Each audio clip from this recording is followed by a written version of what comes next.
Queridos hermanos, iniciamos el primer domingo de Cuaresma, pero no podemos hacerlo sin eludir esa realidad terrible que vive el mundo en estos momentos.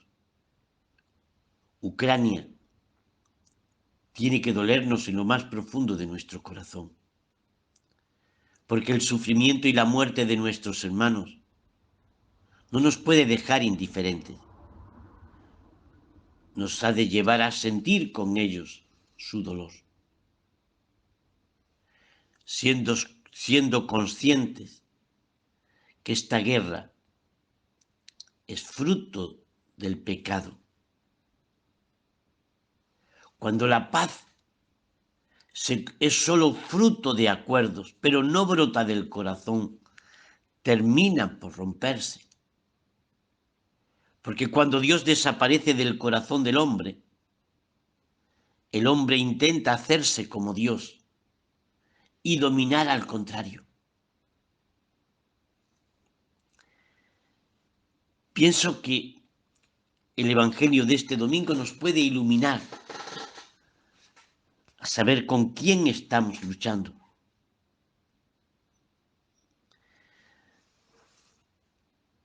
Como cada año, la Cuaresma comienza con las tentaciones de Jesús en el desierto. Y es sorprendente escuchar en este Evangelio de Lucas que Jesús fue llevado por el Espíritu al desierto. No fue él voluntariamente, no, fue llevado por el Espíritu. Y lo llevó al combate de las tentaciones. Porque ese combate es muy importante. Jesús va a enfrentarse al enemigo, a Satanás, y va a vencerlo. ¿Para qué? Para que nosotros podamos pasar por en medio de las tentaciones e igualmente poderlo vencer. Es importante, hermanos, que sepamos que el combate de la vida no es algo mítico, algo literario, no. El combate es contra Satanás y sus ángeles. Esto no es una manera de hablar, no. Nuestro enemigo se llama Satanás y su influjo es enorme en nuestra vida. Por eso es muy importante que cada uno de nosotros sepa identificar al enemigo. Es difícil emprender una batalla sin saber contra quién vamos a luchar. No os olvidéis, el demonio existe, es real. Y estas tentaciones que Jesús va a enfrentar son las mismas que vive todo ser humano en la actualidad y en todas las épocas. Podríamos expresar esta tentación de la siguiente manera. La primera es en el momento en que Jesús se encuentra en el desierto sin comer, y Satanás se le aparece, se le acerca y le dice: oye, no tienes por qué estar pasando hambre, dile a esas piedras que se conviertan en pan. Y la respuesta de Jesús no deja lugar a dudas. No solo de pan vive el hombre, sino de toda palabra que sale de la boca de Dios. Esta tentación va dirigida especialmente a las personas sin espiritualidad. Es la reducción de la existencia humana exclusivamente al plano materialista. Pensar que teniendo el horizonte del bienestar satisfecho, tenemos ya la felicidad plena. Por eso muchas veces en los medios de comunicación, en la vida diaria, con mucha frecuencia se intenta equiparar la felicidad con el bienestar. Y esto es falso. Esto es mentira. Por eso lo que está claro es que el bienestar es muy diferente de la felicidad. Y la prueba de esto es que hay pueblos que no tienen el bienestar que nosotros tenemos, pero son felices. Y os aseguro, hermanos, porque soy testigo de ello, que hay muchos países africanos que viven en la suma pobreza, pero hay alegría en sus vidas y en sus corazones. En medio de la pobreza, alcanzan la felicidad. ¿Por qué? Porque no necesariamente el bienestar nos lleva a la felicidad. Por eso, esta primera tentación tenemos que desenmascararla. Y tenemos que decir con toda claridad que no es cierto que el hombre viva solo de pan, que no es cierto que el hombre necesite exclusivamente lo material. El hombre necesita de Dios. No solo de pan vive el hombre, sino de toda palabra que sale de la boca de Dios. Nosotros no podemos vivir sin Dios. Es Dios el que le da sentido a la vida del hombre. Nos has creado, Señor, para ti, y nuestro corazón anda inquieto hasta descansar en ti. Nuestra vida es un caminar hacia Él. Nuestra vida nos lleva siempre a buscar a Dios. Por eso, cuando se nos presenta la felicidad como puro tener, como simple bienestar, se nos está engañando. Es un timo. La sociedad del consumo, del tener, nos engaña. ¿Por qué? Pues porque nos ofrece lo que no puede darnos. No. No está la felicidad en tener.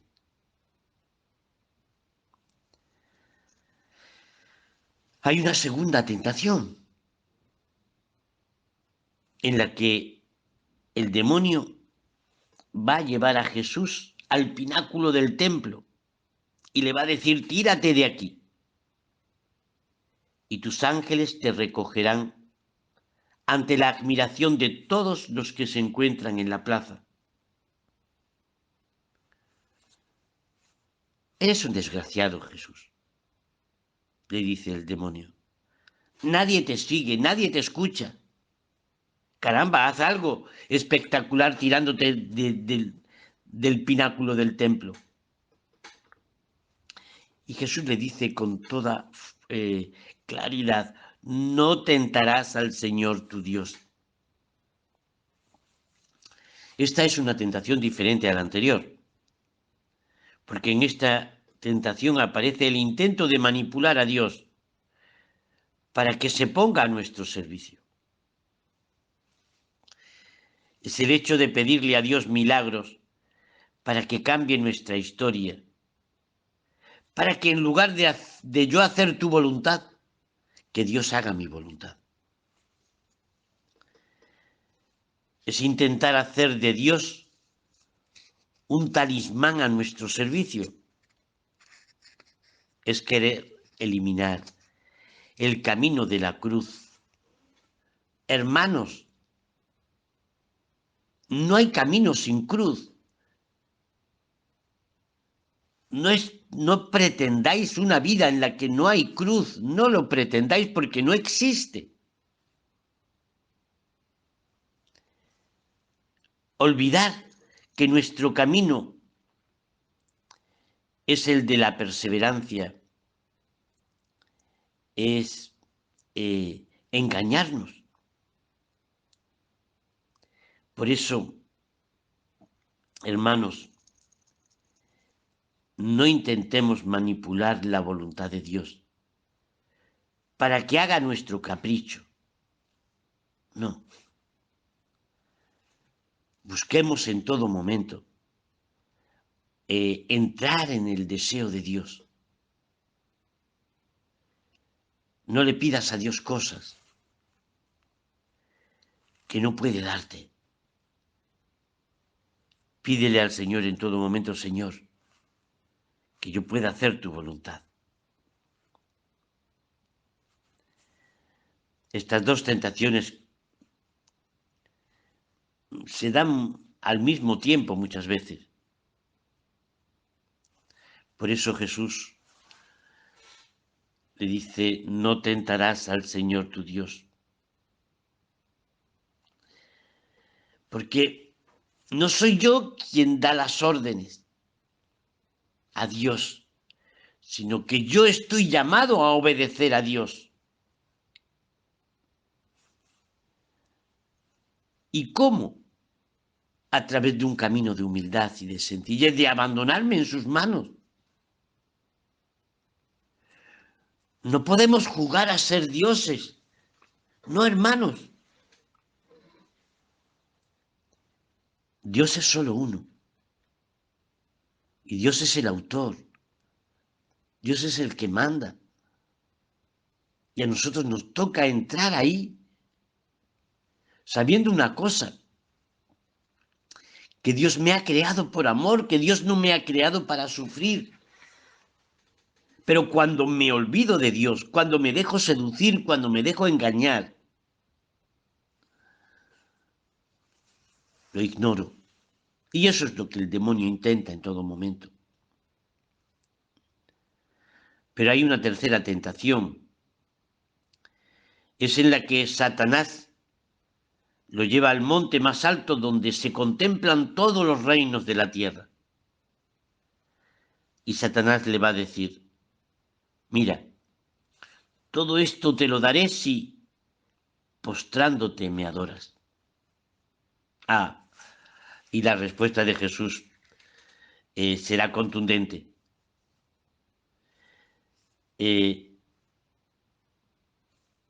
No solo al Señor adorarás,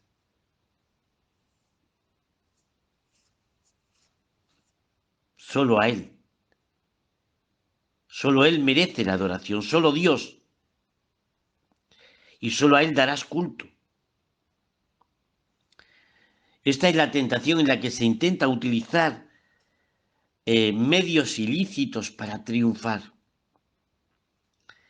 Es la tentación del que dice que el fin justifica los medios. Es la tentación de vender nuestros ideales para triunfar, de renegar de nuestros principios para adaptarse al entorno, como si fuéramos un camaleón, y así poder alcanzar el éxito. Porque lo importante es el éxito, te lo daré todo. No, no. No es eso. Lo importante no es el éxito, hermanos. Por eso Jesús llega a decirle a sus discípulos, también vosotros queréis marcharos. El que quiera marcharse tiene las puertas abiertas, ¿eh?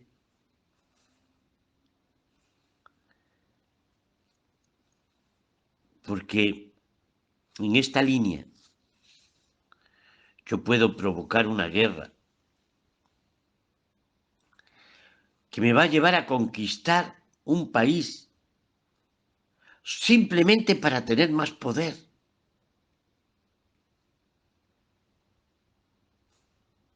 No me importa la gente que haya de morir, si con ello puedo alcanzar poder,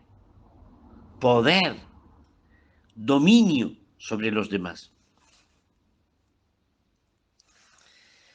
Por eso estas tres tentaciones son reflejo de lo que acontece muchas veces en nuestro corazón.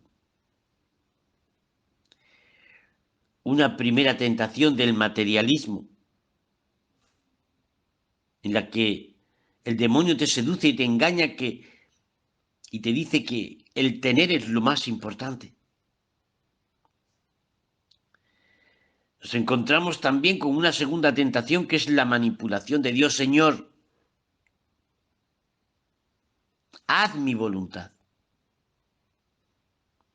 No puedo vivir todo el tiempo a expensas tuyas. Haz mi voluntad. Es querer manipular a Dios. Y hay una tentación tercera, que es la de lograr el triunfo a cualquier precio.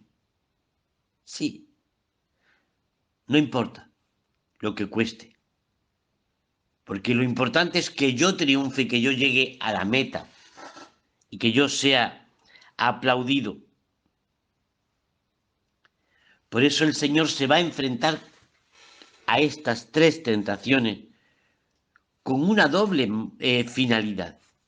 La primera, para que tú abras los ojos y puedas desenmascarar a Satanás, ese Satanás que te persigue y que está siempre a tu lado. Hay una segunda finalidad por la que Jesús se enfrenta al Satanás. Y es que el Señor no solo quiere darnos luz para desenmascarar al demonio, sino la fuerza de su gracia para cortar por lo sano, para no jugar con el enemigo. Hermanos, cuando sientas que el demonio está cerca de ti, huye, corta con él. No minusvalores su fuerza, porque puede destruirte. Queridos hermanos, en este domingo de Cuaresma, pedimos luz en nuestro entendimiento y fortaleza para hacer frente a las tentaciones. Esta guerra que estamos viviendo de Ucrania, que tanto dolor está provocando en la sociedad, esta guerra injusta, terrible, que no tiene ningún sentido en estos momentos, es fruto del enemigo, es fruto de Satanás, que intenta dominarnos, que intenta hacerse presente en medio del mundo y expresarse con poder frente a todos. Pues bien, hermanos, que el Señor nos conceda una Cuaresma fructuosa, una Cuaresma en la que podamos combatir al enemigo y podamos vencer gracias a Jesucristo. La Pascua está cerca. La santidad es nuestra medalla y nuestra meta. Caminemos juntos hacia ella. Caminemos juntos hacia la montaña en la que Dios nos está esperando. El camino hacia la perfección, hacia el amor, hacia la justicia, hacia la paz. Amén.